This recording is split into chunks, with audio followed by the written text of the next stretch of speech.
Hello and welcome back to our Wrestling with Panda. I'm just checking on you, checking to see if you drilled, if you practiced.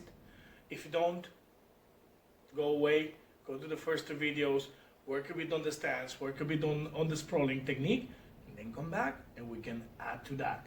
So today we are here to add a few more drills, two to be more specific. Both of them, they are around the same idea, around the defense. So without further ado, let's see what we have in store today. But before we start with our sprawling exercises, there is something that I want to address. I guess you remember this from last week. I'm pretty sure you've seen this position where you're sprawling with the knees on the floor, but the correct position is when your knees are off the floor. This way I'm using more my weight and my gravity. I wasn't saying that sprawling with the knees on the floor and with the feet up, it's a bad sprawl per se. It's just most of the coaches, they're actually going to show you to sprawl like that because you stomp harder on the head and on the back of the neck. But the reality is, if you go against a strong opponent, like 100% of my opponents, what's going to happen is you're going to sprawl on somebody who's strong enough to take that sprawl.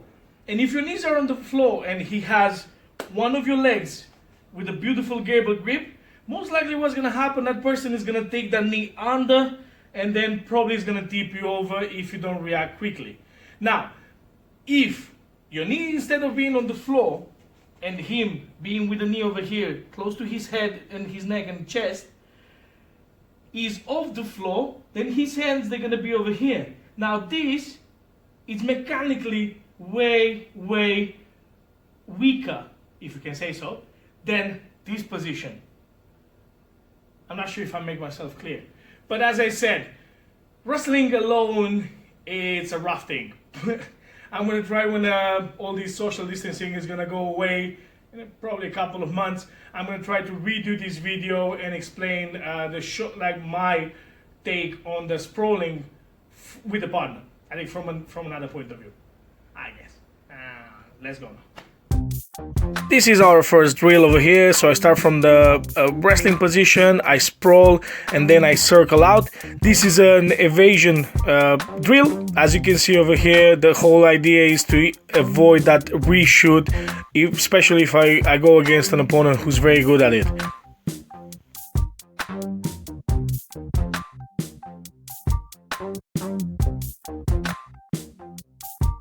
The second exercise is also a defensive exercise, and it's an evasion exercise, as you can see over here.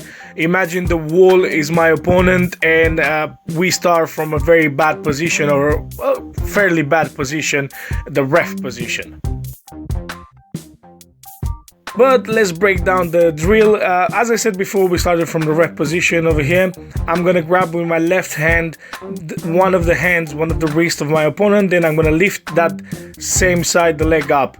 Obviously, over here, I'm using a wall, so I'm using the leg close to the wall. But if you have an opponent, you can choose any side. Then I put my second thumb inside, and I'm pressing with my shoulders by lifting my hip of him. And then I'm going to push away in explosive movement. This is how it looks more or less on real time. As you can see over here, that explosiveness, it's all coming from my hips moving first, and then my shoulders are the last thing that's gonna leave that wall.